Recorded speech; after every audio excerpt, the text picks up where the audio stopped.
Halo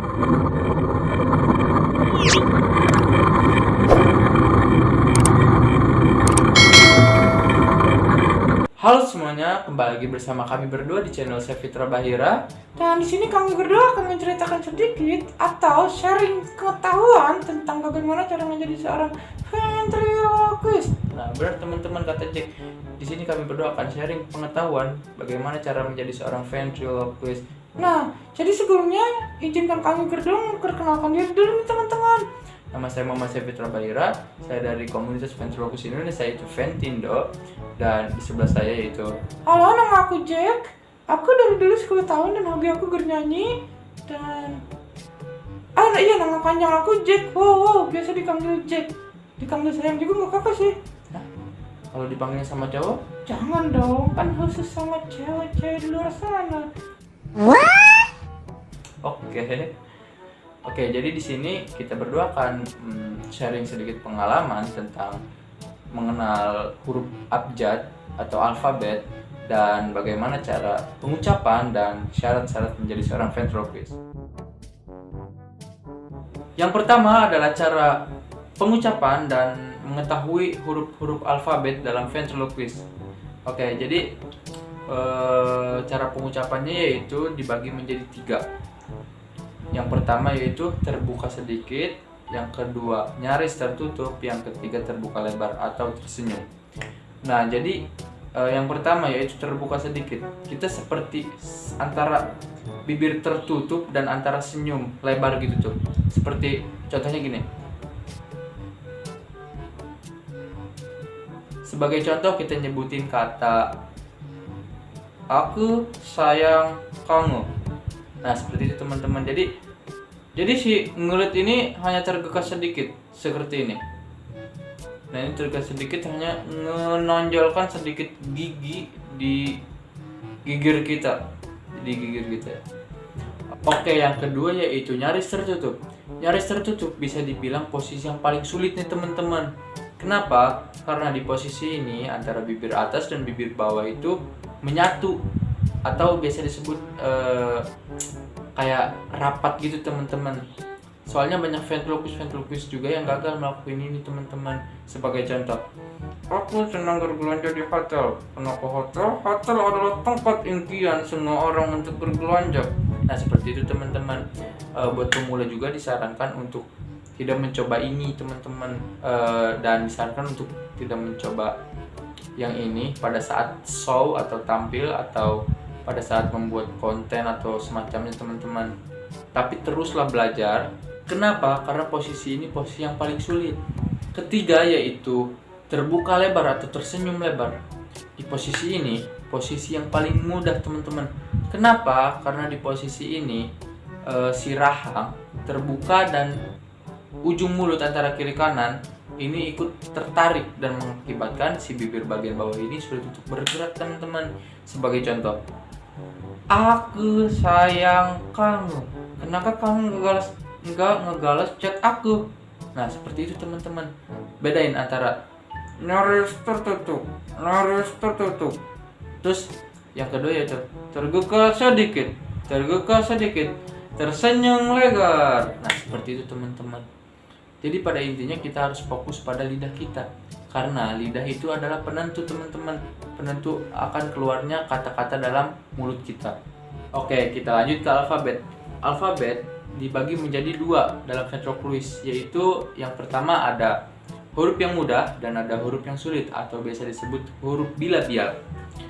Huruf yang mudah terdiri dari 21 kata, yaitu ada A, C, D, E, G, H, I, J, K, L, N, O, Q, R, S, T, U, V, X, Y, Z. Nah, di posisi ini, maksudnya di alfabet ini, alfabet yang paling gampang teman-teman. Seperti judulnya, posisi ini posisi yang paling gampang. Dan sebenarnya ada satu yang sedikit sulit cara pengucapannya, yaitu huruf W.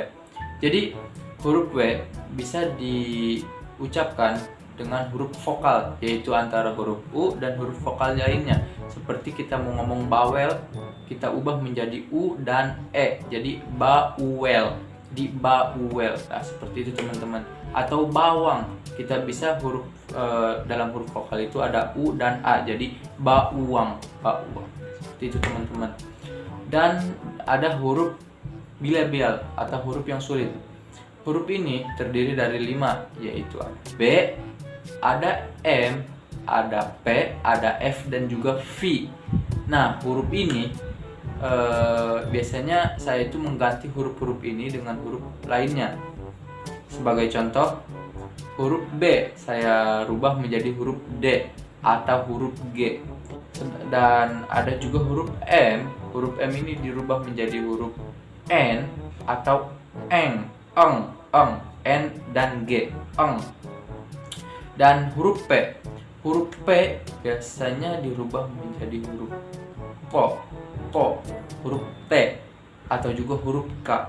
Biasanya intinya tergantung teman-teman lebih suka ke yang mana, tapi saya sarankan untuk huruf T karena huruf T itu lebih ke dekat dengan huruf P. Jika kita mengeluarkan kata itu dengan baik, maka orang lain yang mendengar akan lebih ke mendengar huruf P. Sebagai contoh, pakai, jadi pakai atau pakai.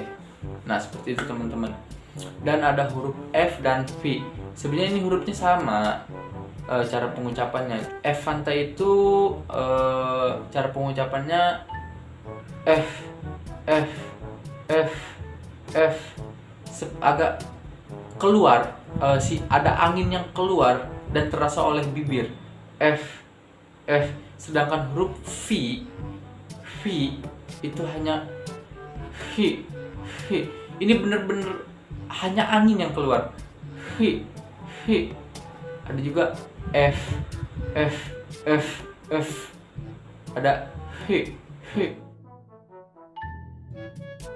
Oke, jadi di sini ada syarat-syaratnya teman-teman. Seseorang bisa dikatakan ventriloquist. Yang pertama yaitu seseorang memiliki boneka atau fan figure yang menjadi partner kita seolah-olah dia hidup. Dan yang kedua yaitu dapat memainkan ilusi fan figure seolah dia hidup dengan indikasi tidak menggerakkan bibir dan si boneka memiliki karakter yang khusus. Dan sebagai contohnya yaitu seperti ini. Oke, di sini sudah ada bonekanya dan kita akan ngobrol di sini. Kak, kita ngapain di sini? Kak, gue ajak ke sini lagi.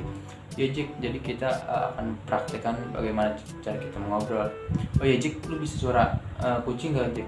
Hah, kucing? Iya Jik, kayak meow. Nah, gue gak bisa kak. Gak bisa. Coba. Nah itu lu bisa Jik. Coba kalau suara anjing. Kak, gue pengen minjem duit kak, lu punya gak? Nah itu baru suara anjing. Oke, jadi itu teman-teman cara kita mengontrol si bonekanya, cara si boneka melihat kita, cara boneka fokus ke kalian, ke kamera, dan cara boneka say halo. Nah seperti itu teman-teman, cara menentukan karakternya juga. Si Jack ini karakternya seperti apa sih? Si Jack ini gimana sih? Nah, ntar kalian bisa nonton aja di video-video dan selanjutnya teman-teman. Jadi, jika kita melihat dari sisi lain, seorang ventriloquist akan membuat si fan figure atau si boneka kita menjadi partner kita, bukan menjadi mainan seperti kita ngegotong atau seperti kita mengangkat si boneka, dan apalagi yang paling parah tuh menenteng kayak gini. Kak, gue sakit gak? Gajek ini cuma bercanda. Stop it. Get some help. Terima kasih untuk kalian yang sudah menonton video kita kali ini. Dan untuk kalian yang ingin tanya-tanya seputar tentang ventriloquist, tentang komunitasnya mungkin, atau tentang apapun tentang ventriloquist, komunitasnya, kalian bisa cek atau DM di Instagram kita di @safitrabahira, TikToknya sama @safitrabahira. Dan terima kasih untuk kalian yang sudah menonton. Semoga video ini bermanfaat. Jika teman-teman kalian yang ingin belajar tentang ventriloquist, jangan lupa di share.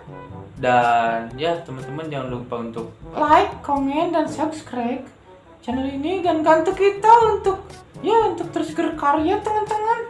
Ya teman-teman, semoga hari kalian berjalan dengan baik, hari yang lancar, dan terima kasih telah menonton. Dah.